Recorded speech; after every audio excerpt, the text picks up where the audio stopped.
Hello there, I'm Nathalia Melo, your unfiltered fit BFF, mom of two turned CEO of a fitness empire.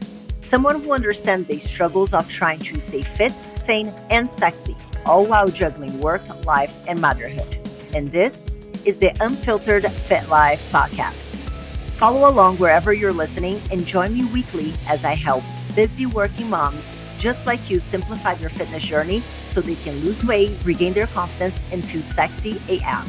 It's time to stop living in the what ifs and hiding from the cameras. It's time to regain control over your body, feel sexy naked, and wear a bikini confidently. People already see you as a super confident woman, but it's time for you to feel the same way too. Let's go. What is healthy? In your opinion, what does it mean to be healthy? This is a question that we're going to be talking about in today's episode. I am Nathalia Melo. Welcome to the Unfiltered Fit Life podcast. And I'm very excited to touch on this topic because that's a conversation that I have been listening to a lot, especially with some recent content that I put on my social media. The first one being when I talked about drinking diet soda, which apparently that makes me a criminal and not worthy of being a fitness coach. And the other one is when I touched on not forcing my kids to eat healthily. And I got a lot of pushback on the diet soda, mostly, and some comments whenever I talked about not forcing my kids to eat healthily, with a comment along the lines of, oh my goodness, forcing them to eat healthily. Who could have a problem with that if you did? Oh my God, this rolled. So I wanted to start with going over what people's definition of healthy is, because that was a question that I asked on my social, because I started to realize that people's definition of healthy, they vary. You have so many different buckets whenever it comes to describing healthy. So I'm going to be reading some of these definitions that I got as a response on my social media, and then we're going to take it from there. So I had somebody says that healthy to me means consuming food that feeds my body the nutrients that it needs to function efficiently today and build healthier cells for the future. Something with 3 or less ingredients. That was an interesting reply. Let's see another one. Oh, for me, eating healthily is not eating junk food all the time and eating healthy to improve your energy and you feel good and lift weights. So we have a lot here. I'm going to get some words: junk food and eating healthy, which kind of becomes a bit of a redundant answer because the question was initially, what does healthy mean? So eating healthily to answer what healthy is becomes a little bit redundant. All right. So here are more answers on what is healthy. A clean blood of 7.3 pH. That's awfully specific. So clean blood of 7.3 pH. So no preservatives and no synthetic BS. Then I have somebody else that says clean meals, regular exercise, and no processed food. Then I have another one that says minimally processed. And then I had quite a few that said balance, and somebody else that says, quote, real food. So it is obvious based on these responses that the definition of healthy is broad. It doesn't even follow like a specific pattern, because even whenever we talk about balance, what is balance? Because, for example, if I get somebody who comes and talks to me and says, "Hey, Nathalia, I eat Chick-fil-A 6 times a week. And in the day that I don't eat Chick-fil-A, I order pizza at home."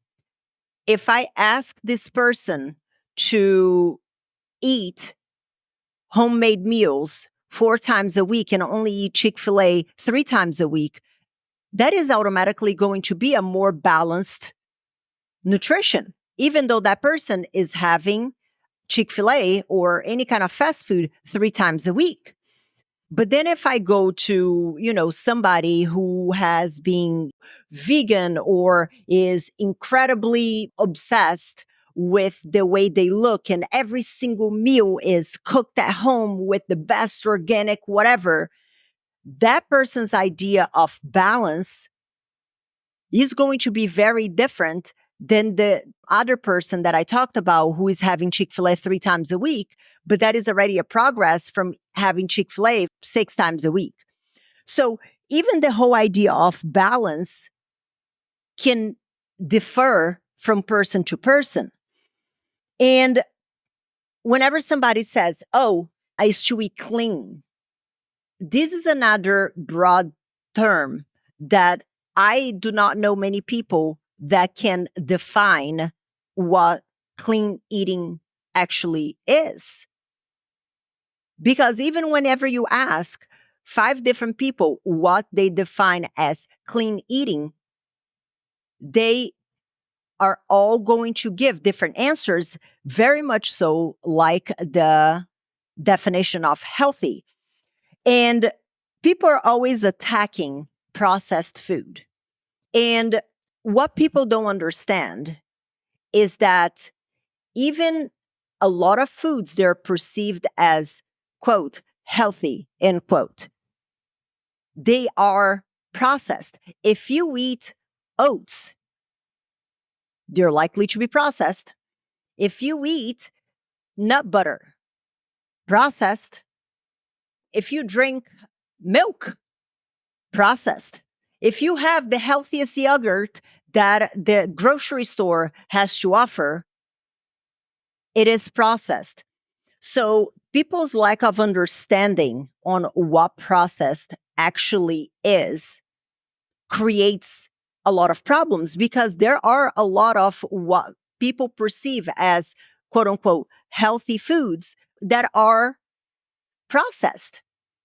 And even whenever you look at studies, okay, that are talking about ultra processed foods, the problem with the highly processed foods or ultra processed food is because oftentimes they're highly palatable and they have a lot of calories. And the problem that arises from the consumption of ultra processed food is the increased body weight from the individual because those foods are very easy to overconsume. And whenever you overconsume, you are going to be consuming more calories, therefore gaining more weight. And then the byproduct is health issues that come not directly from the highly processed foods, but from the weight increase that came from the overconsumption of calories because those foods are easy to overconsume. Does that make sense? So even whenever we're talking about highly processed, ultra processed, processed, whatever the hell you want to call it, the problem is not the food per se, but how easily it is to overconsume calories because of how those foods are created. And again, I am not telling you that you are to go off and live off, ultra processed food, because you also need to look at the vitamins and micronutrients that you will need whenever you have a more nutrient dense foods, meaning eating more vegetables, eating more lean protein, and so forth. But back to the conversation about healthy. It's very broad Nobody can put their fingers on exactly what healthy is. So, what I did is there are some researches that define what healthy is. And also, I went to the dictionary. So, let's go to the definition of healthy on the dictionary. So, according to Merriam-Webster, we have for healthy, first definition is enjoying good health, then not displaying clinical signs of disease or infection, and beneficial to one's physical, mental, or emotional state, conducive to or associated with good health or reduced risk of disease. Definition number 3, showing physical, mental, or emotional well being. Number 4, prosperous flourishing. So, this is the definition. I want to focus primarily on number 2 or number 3. So, number 3 is beneficial to one's physical, mental, or emotional state, conducive to or associated with good health or reduced risk of disease, and then showing physical, mental, or emotional well being, advising good health. So that's the definition from the dictionary. And then here on a study, which I am going to be linking, but if you want to check it out, it's PMC 2080455. And on paragraph 2, it says, today, 3 types of definition of health seem to be possible and are used. The first is that health is the absence of any disease or impairment. The second is that health is a state that allows the individual to cope with demands of daily life, implying also the absence of disease and impairment. And the third definition states that health is a state of balance and equilibrium that an individual has established within himself and between himself and his social and physical environment. Okay. So, semi-similar, but here we have even the mention of balance and equilibrium, which again is a very broad and fluid definition. So let's go back to the definition of the dictionary now that we have established what the World Health Organization has defined as health, which in 1948, the World Health Organization defined health as a state of complete physical, mental, and social well-being.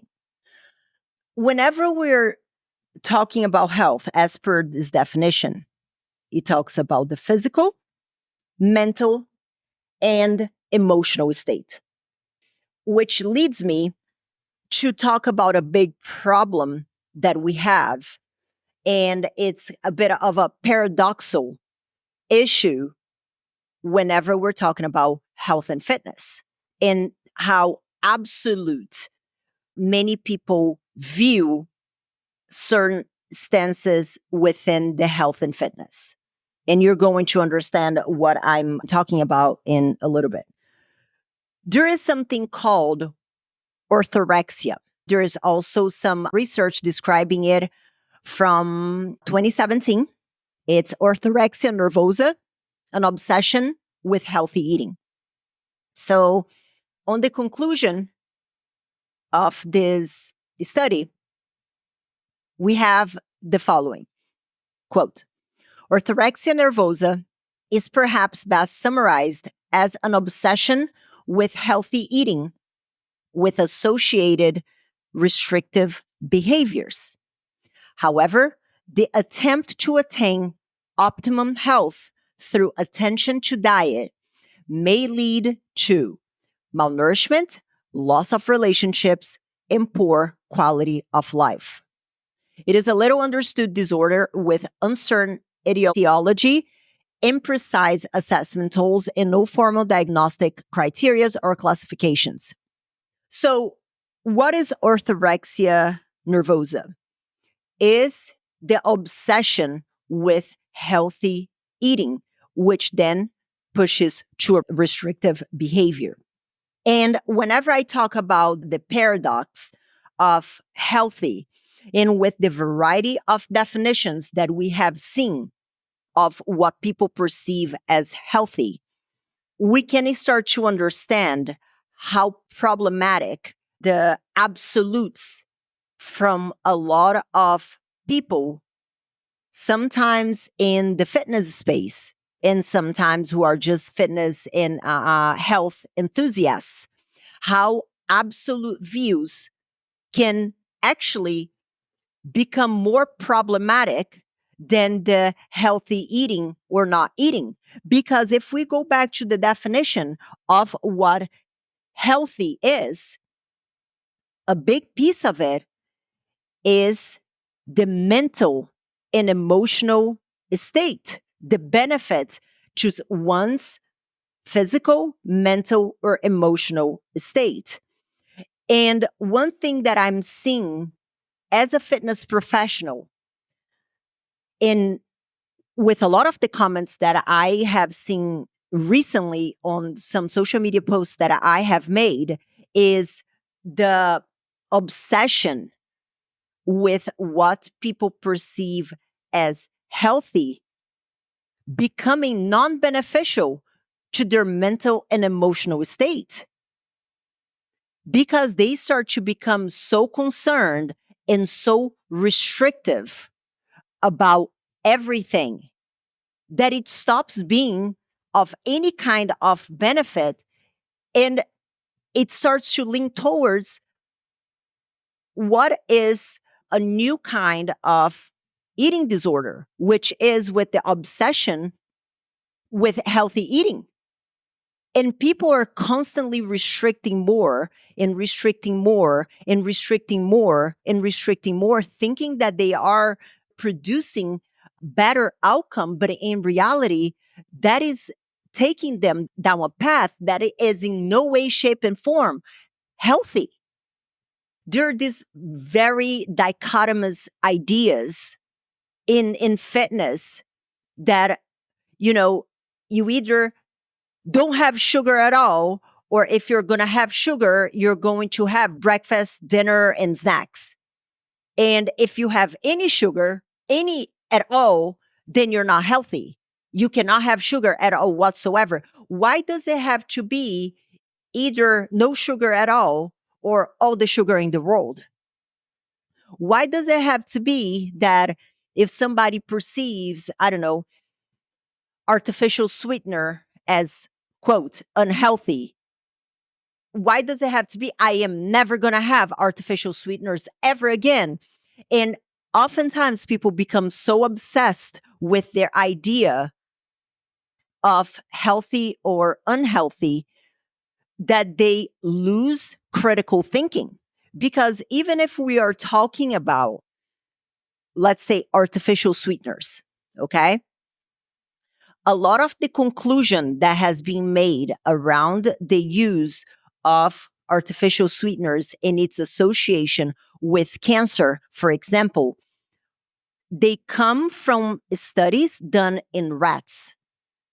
And if you were to match the amount of artificial sweetener that was given to those rodents to the equivalent of what would need to be for, a regular sized human being.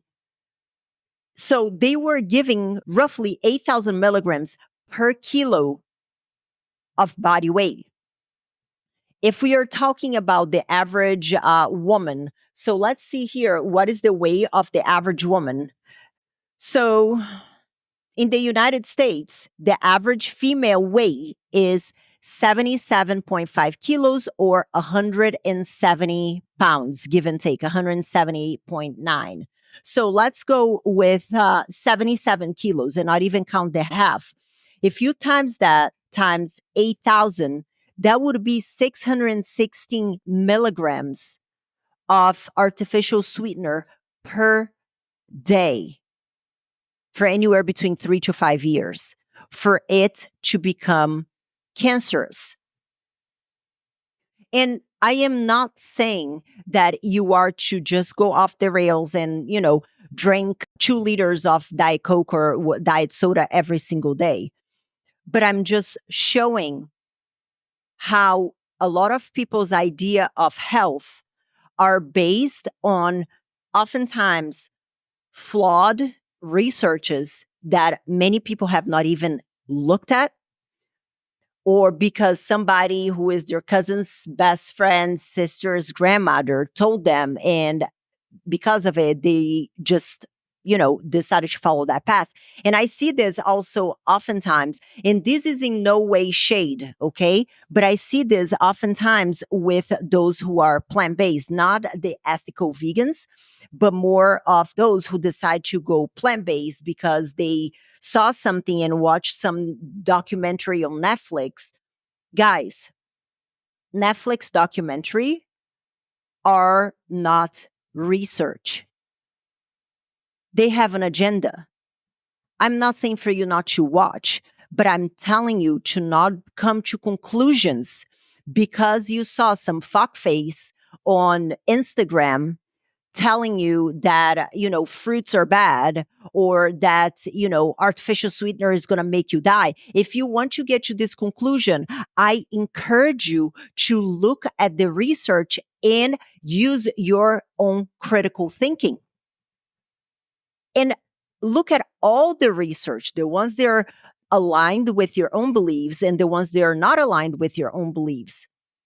But just following what somebody said that you don't even know if that data is correct, if there is an agenda behind it, you need to utilize your own critical thinking and look up. And it's not just about reading the conclusion of those researches. You also need to read how it was done.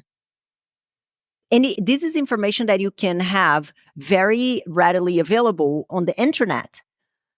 And you are going to find researches that are going to be aligned with what you believe in and they are not aligned with what you believe in.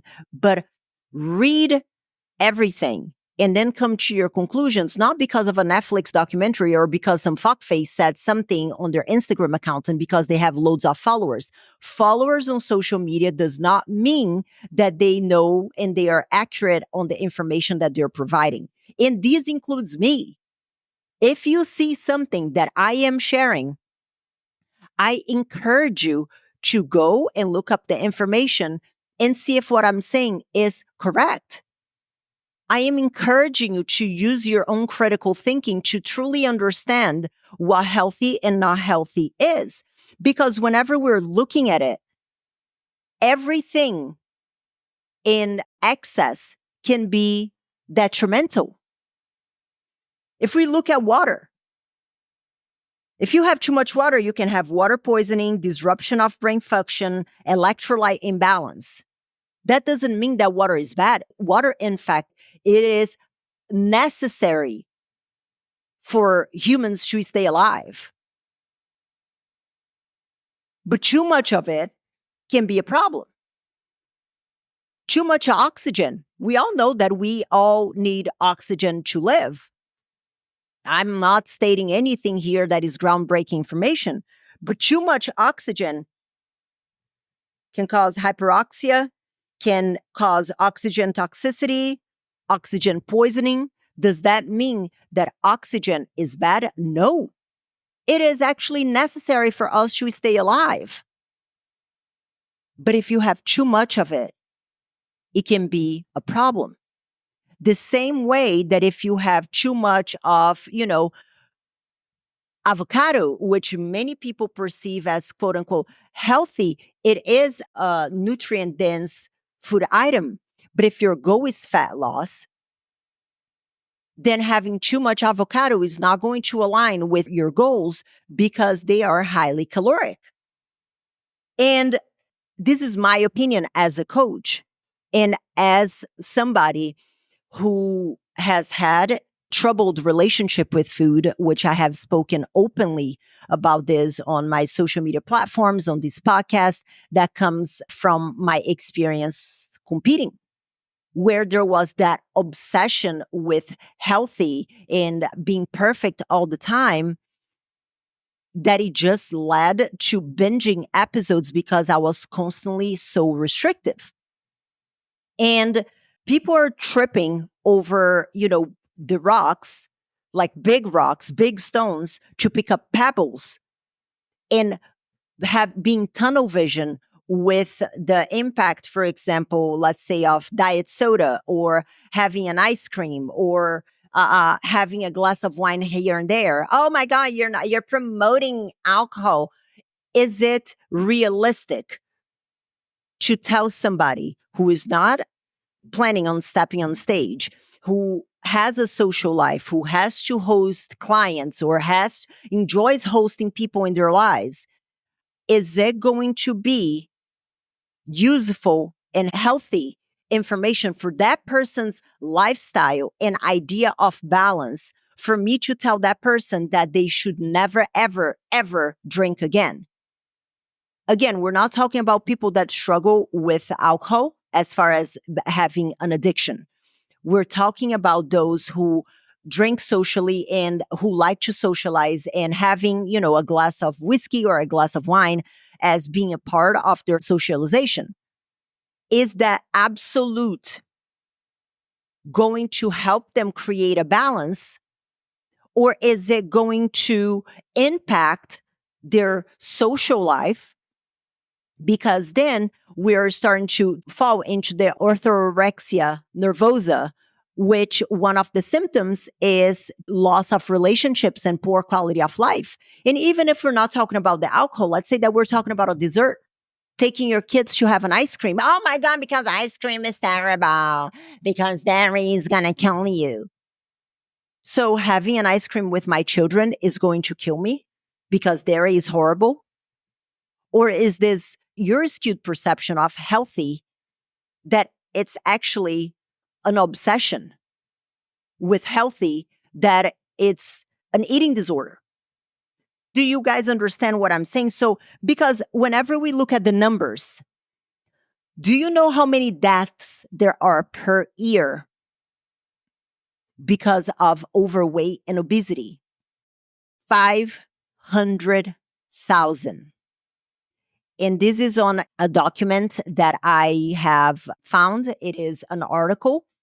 I'll be more than happy to share with you. It is from eClinical Medicine. I am going to add the link to this article on my show notes. So this article states that, and this is an article from 2022, it states that there have been 500,000 in the US because of elevated body weight. It's not because of artificial sweeteners. It's not because of a glass of wine here and there. But my expertise and experience as a fitness coach for the past 15 years, in a lot of the conversations that I have with people, what is driving these numbers, in my opinion, from what I am seeing, is how absolute the ideas around what healthy is. Because I will have somebody who is severely overweight come to me and tell me that, for example, they will not have diet soda because it can cause cancer, because their friends told them that it can cause cancer when they are severely overweight and could benefit from the decrease in caloric intake. And maybe getting that person from having regular soda with sugar or having sugary drinks that are going to spike the caloric intake of that person each day, maybe removing 500 calories a day from that person's diet by switching them to a 0-calorie diet soda is going to help them lose weight. So in the grand scheme of things, if I have somebody who is, severely overweight, and we have already established that there are over 500,000 deaths per year caused by elevated body weight, is the problem really going to be that diet soda is what's going to kill that person who is severely overweight, the diet soda, or the significant elevated body weight that they have? Because obesity is the biggest killer that we have today in this country. Speaking for the United States, but I'm pretty sure that I can speak for a lot of other countries as obesity being in the top, 2 or 3. around the globe. So people are obsessing over the little things because the bullshit Netflix documentary that they watched on TV, and because they're absorbing all those little things and these absolute ideas around what healthy is, and they don't change anything. And the thing that is actually being detrimental to their health, which is the elevated body weight, is not being addressed because they're eating up all the bullshit that people are telling them about some mice research that was done God knows how many years ago, or because they followed some charlatan that sells quick fixes on Instagram, and that's what they're going to try next, instead of finding the a more in the middle approach, meeting somewhere in the middle where they can still have, you know, fast food a couple times a week, and then the other days of the week they eat homemade food. That might be balanced for somebody who is severely overweight, but whenever they're constantly being bombarded with absolute information around what people perceive as healthy and unhealthy, they just freeze and do nothing. Because it always feels like people, especially those who are struggling with their weight, they can never win. If they eat fast food, oh my God, you suck. That's why you're fat. And then if they have the diet soda to try and manage their weight and reduce their caloric intake, they also suck because, oh my God, do you not know that it causes cancer? So somebody who struggles with their weight, there really is no winning, because everything today, whenever we're talking about health and fitness, for some reason has to be in absolutes. You either eat lettuce and ice cubes and, homegrown, organic, gluten free, dairy free, happiness free, and joy free. Or you eat like your life is going to end tomorrow, having, ice cream for breakfast and then cake for lunch and getting shit faced and white girl wasted for dinner, then rinse and repeat and start again tomorrow. Why does it have to be those two absolutes and we cannot meet somewhere in the middle? Because for me, as a fitness professional and as somebody who has been in both of those extremes of the scale and was never able to maintain my weight and to have healthy relationships with people around me, because I was so obsessed with being what is perceived as, quote, healthy, that it's impacted my relationships, it's impacted my quality of life. I wouldn't take photos. I wouldn't go on vacation. I had two different closets. I didn't want to see my friends because I didn't feel like I could eat the same foods that they ate. That is not normal. And this is being normalized as, oh, that's how it should be. I'm not saying that you're going to have restaurant food every single day, but if it is your friend's birthday party, you're going to stay home and not celebrate with your friends because somebody told you that restaurant food is absolutely the worst thing that you can do and that meat kills and that the sugar in the cake is going to kill you. Why does it have to be absolute? It doesn't. So if you can take anything from this episode, I want you to think what is healthy for you. And whenever you think about what is healthy for you, I also want you to ask yourself if what you perceive as healthy is something that is absolute. And if that also, instead of adding to your life, is being detrimental to your life, leading to a poor quality of life, losing relationships, and so forth. Because, like I said, balance is going to be different for everybody. And again, another thing that's what I tell our members in the Powerhouse Academy all the time. Balanced is earned. If you are coming from the background of that all or nothing mentality, where one day you're like, okay, I'm healthy today. I'm going to eat lettuce and ice cubes. I'm never going to have artificial sweetener, sugar. I'm not going to have any of that ever again in my life because that's not, quote, healthy. And then the next day, you're, you know what? Fuck that shit. I'm going to have pizza and ice cream and I'm going to binge and go off the rails here. If that is the two extremes that you're coming from, it's going to take some time to find what balance is. Because even the idea of like, oh, I'm going to listen to my body because that's the healthy thing to do.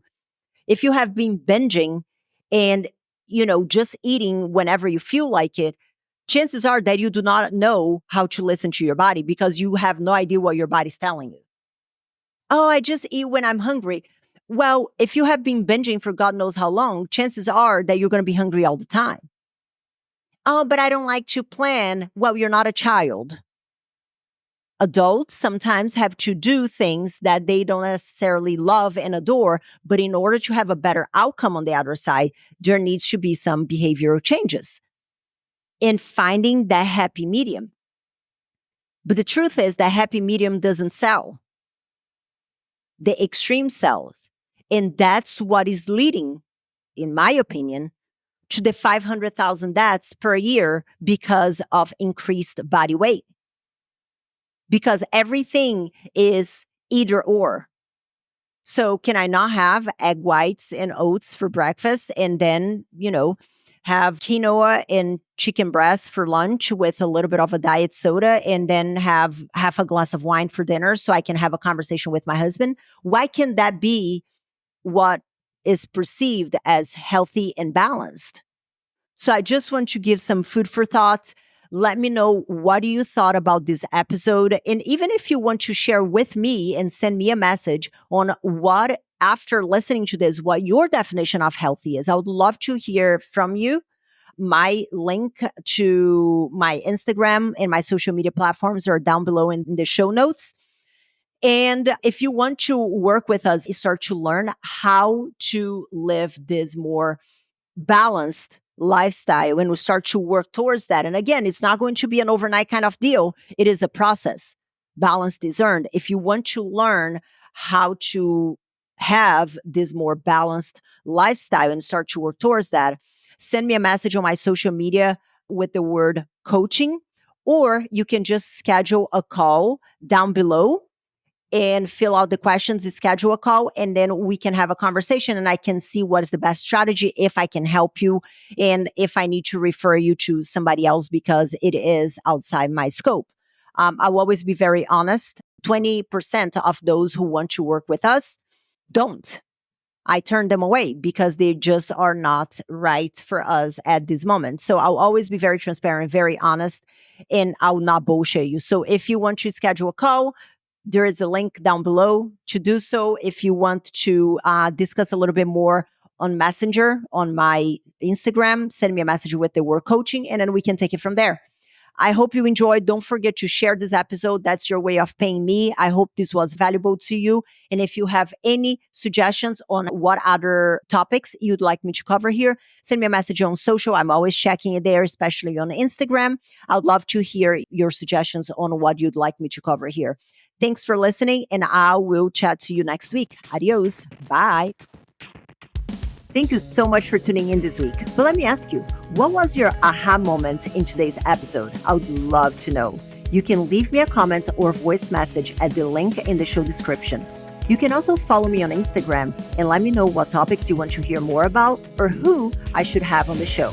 As for today, this is it for today, guys. I'll see you back next week for another episode of the Unfiltered Fit Life podcast.